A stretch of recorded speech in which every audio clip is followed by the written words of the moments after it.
Hi and welcome to Tactics Tuesday. This is the first lecture in a series of 12 with a new lecture coming out every second Tuesday. We also have a lecture series called Weather Wednesday with a new lecture coming out every second Wednesday. I'm Oliver Silén, Center Manager at NJK, and for today's topic we're going to talk about the major decisions on the race course.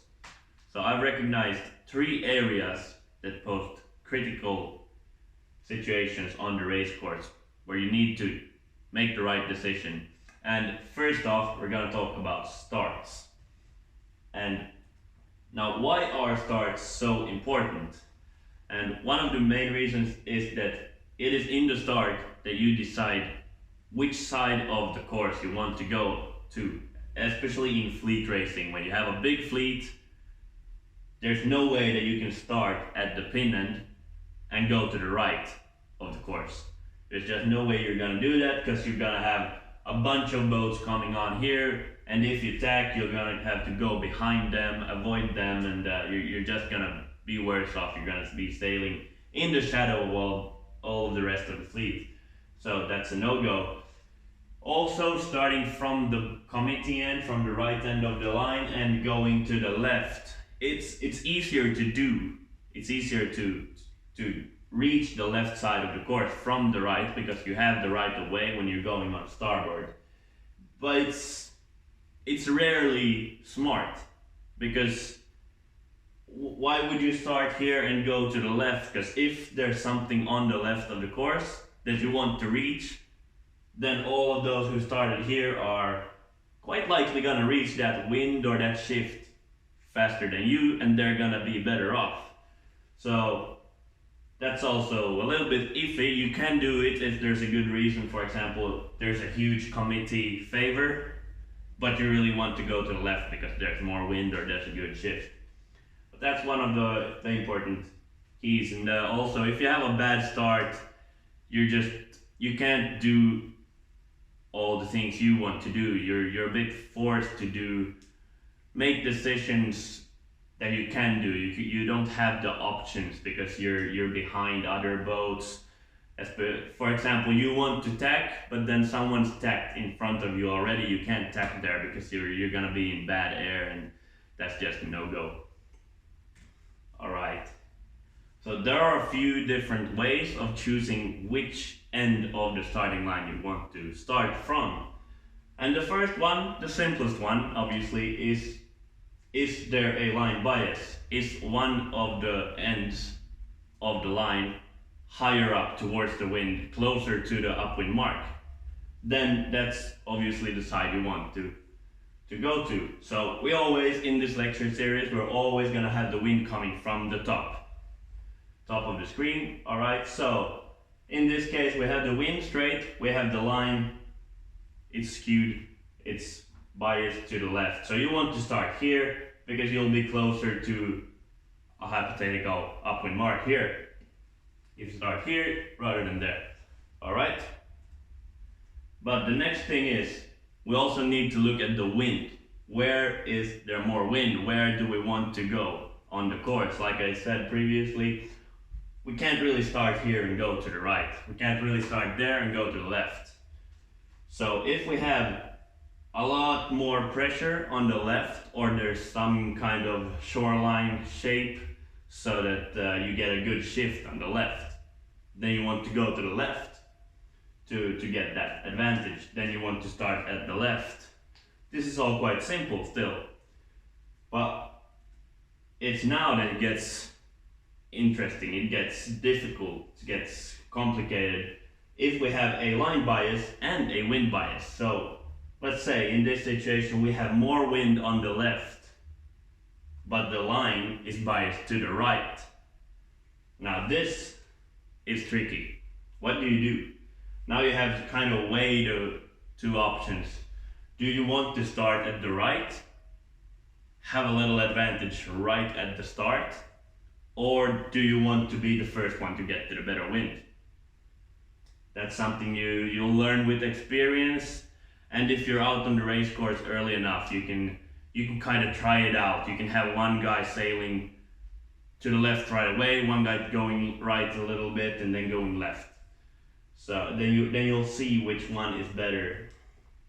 But I would say this is if it's a big line bias, maybe you want to start here and cross over to the left. This is still possible, but what gets really difficult is if there's a big line bias to the left, but you really want to go right.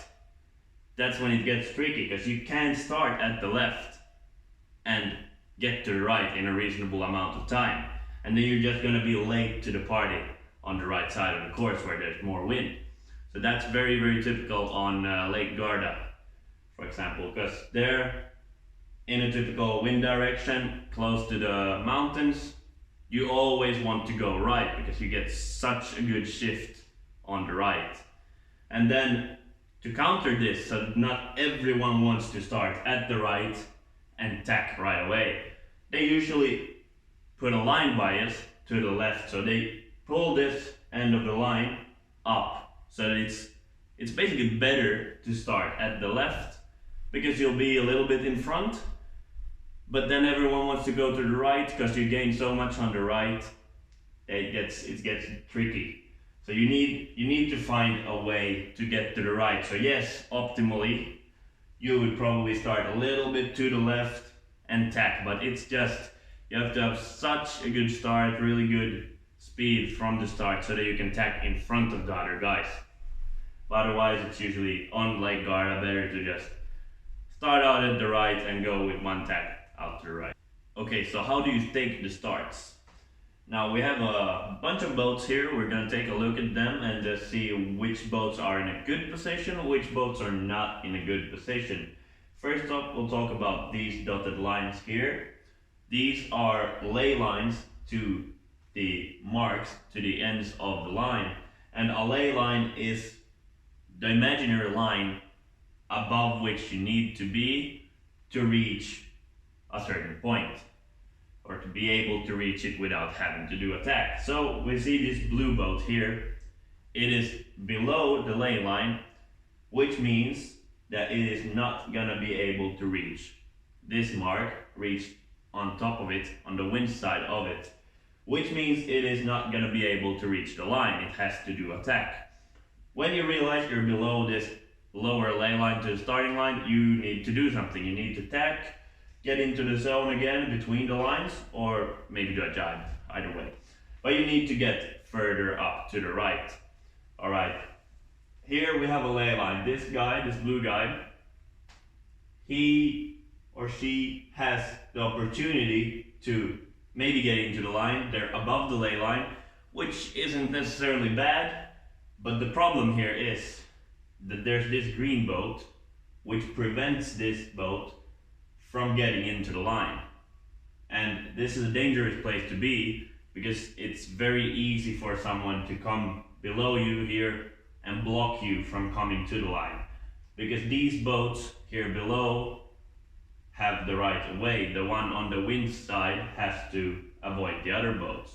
So these can just turn their nose up, stay here pretty still, and you will not be able to reach the line.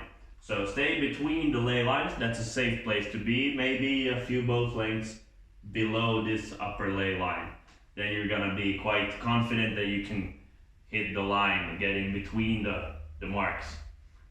Alright, but then we have to take a look at which of these boats are in good positions. And now one important thing for all the beginners is to learn how to slow down the boat. So to slow down the boat, turn your bow more towards the wind into the no-go zone and ease your sails. They're going to be flapping. It's going to seem a little bit violent, but the boat is going to slow down. Then when you want to gain speed, turn your bow downwind, away from the wind, and tighten the sails a little bit. And then that's going to come with experience, the timing to the line, how to gain speed, how to slow down efficiently. But if we look at these boats, we see that two of them, or three of them, are in quite nice positions, and one is in a bad position. And the one that is in a bad position is this red one, because to gain speed significantly, they need to turn their bow down a little bit And in any case, when the green boat accelerates as fast as the red one, which it should because it's got more space, it's got more opportunity to do whatever they want, they're gonna be here behind and they're gonna get bad air from this. It's gonna bounce from this boat to this boat and it's gonna be bad air for the red one and they're gonna lose. This one is in front, it's got a nice position. Now here, this one is also behind, but it's behind on the lower side, in the shaded side, which is better because now they have the chance to bow down a little bit, gain some speed and accelerate here. And this one is on the upper side. It's a bit close to this one, but it's in front, so it's got an okay position because it's not gonna fall behind this and into bad air so easily. So you can be close to each other on the starting line, that's okay. But if you're on the upper side, the wind side of another boat, you need to be in front or as far forwards as the boat below you. And if you're below, then you can be a little bit behind because you always have the chance to accelerate. Alright. Now, how to take your spot on the starting line. I really like taking it from port. So you come on port here, you have to avoid everyone. But the positive with that is that you can do a quick tack into this spot, for example, into this gap here. And they will have very little time to defend against you because you come with a lot of speed and then you turn quickly. Now, if you would come from here on starboard, they would have much more time to see that you're coming, you're probably getting into their gap, and they can defend their gap much better than if you're coming from port and just surprise them. Alright, so that was the main principles about the starts. Next time we're gonna talk about the corner situations. These are another really important area on the race course. This is where you can make or break your upwind or downwind. And in the third part of the major decisions, we're gonna be talking about mark roundings. All right, thank you.